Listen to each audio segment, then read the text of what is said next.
Olá pessoal, aqui Vânio Araújo, mais uma vez trazendo aqui mais uma notícia boa, né? Uma notícia do Brasil, uma notícia que vem da área da ciência, né? Da universidade, e é a gente sabe que o Brasil investe muito pouco, né, em ciência e tecnologia. Nos últimos anos de alguns governos aí foi que a coisa piorou mais ainda. Mas o Brasil para trás o Brasil estava se desenvolvendo bastante. Aí houve aí questões políticas aí né, que envolveram aí. Todo mundo sabe o que houve aí para trás na política do Brasil.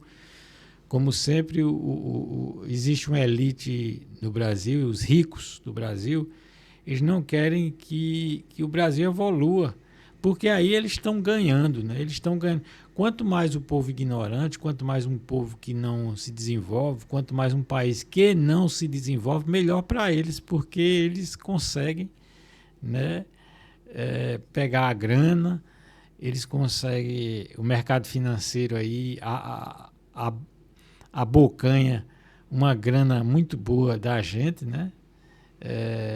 Realmente é algo para ser analisado isso aí. Mas como eu não entendo muito de economia, mas vamos aos fatos, né?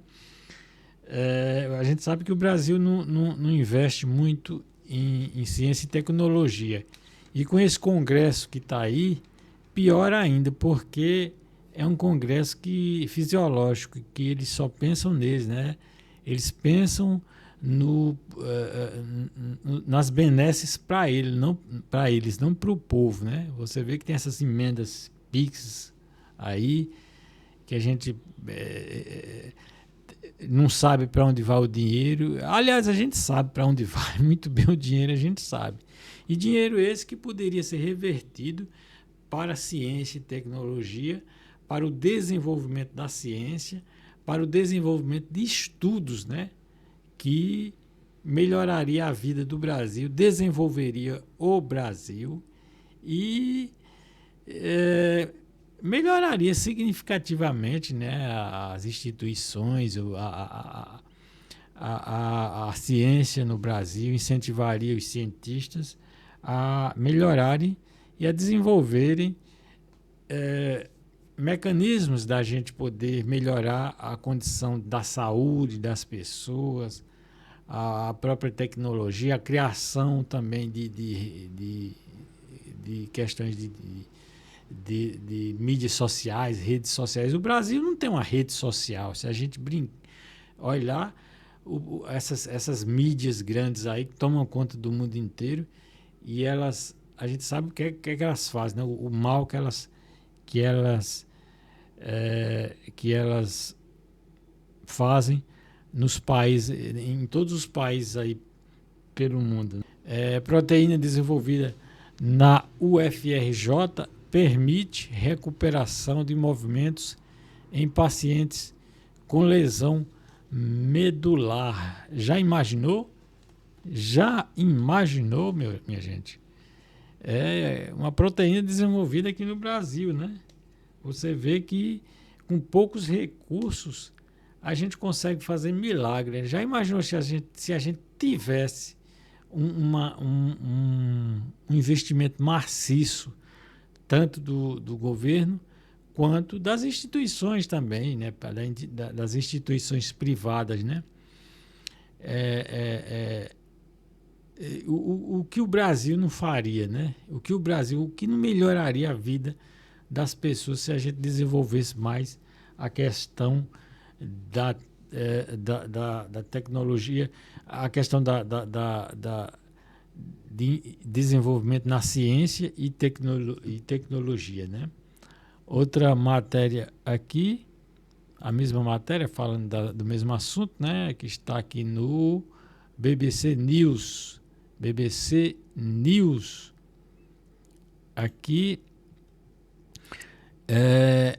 a polilaminina. É um nome bem polilaminina, né?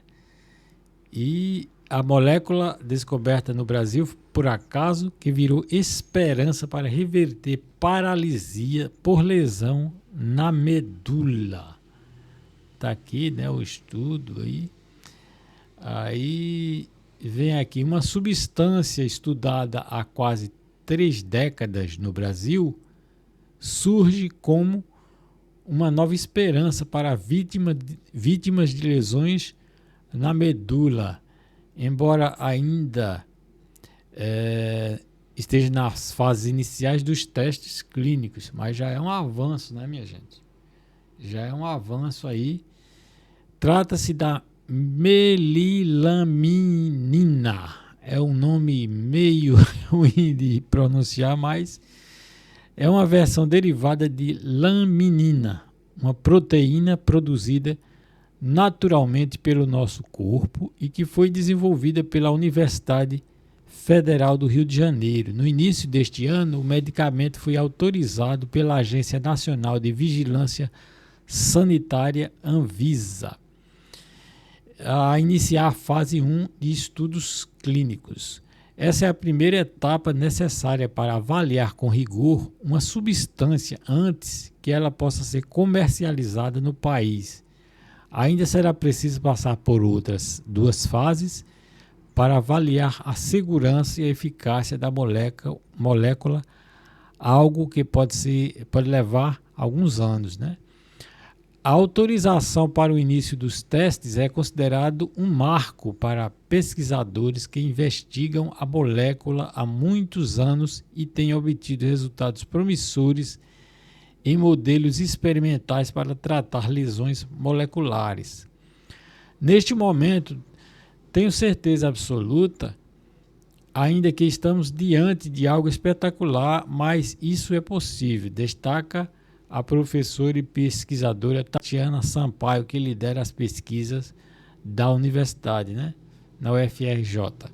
Apesar de ainda estar longe de ter uma autorização para ser comercializada e usada em tratamentos, pessoas com diferentes tipos de lesão na medula têm obtido acesso ao tratamento por meio de liminares expedidas pela Justiça e têm relatados bons resultados. Um caso recente foi o da nutricionista Flávia Bueno, de 35 anos, que ficou tetraplégica após sofrer um acidente ao mergulhar no mar nos primeiros dias do ano. Após a aplicação da proteína em 23 de janeiro no Hospital Albert Einstein, em São Paulo, ela está internada, onde a nutricionista está internada. Ela voltou a mexer o braço direito, segundo a família. Para Sampaio, do ponto de vista científico, o uso de um tratamento experimental dessa forma é errado, embora a pesquisadora ressalte que há aspectos humanos que devem serem considerados para um juiz tome uma decisão sobre determinado caso, como a gravidade da lesão e a qualidade de vida do paciente. Lesões medulares geralmente acontecem após acidentes, como quedas ou batidas de carro e moto, ou episódios de violência com armas brancas ou armas de fogo. Existem ainda outras condições que podem danificar a medula, como doenças infecciosas ou autoimunes. A depender do lugar da medula e da gravidade da lesão, as consequências são bem graves e podem levar a paraplegia, paralisia dos membros inferiores, ou tetraplegia, paralisia de braços e pernas. E aqui vai, né? Eu não vou ler tudo aqui. Vou ler só o finalzinho aqui da matéria. Alguns pacientes tiveram alguma evolução, enquanto outros apresentaram recuperação significativa dos movimentos, um efeito considerado sem precedentes pelos autores. Pronto, esse finalzinho aqui já diz tudo. Aí, aqui a matéria segue, é uma matéria bem longa, né, aqui da BBC, bem abrangente. Eu vou deixar aqui logo abaixo do vídeo para quem quiser ler melhor essa parte. Mas também nós temos um vídeo, né? Temos aqui um vídeo na qual é, é, é mais explicativo. O vídeo é da BBC News também, né? É um vídeo da BBC News. Então a gente vai colocar o vídeo, né? Vamos colocar o vídeo e a gente vai ver aqui.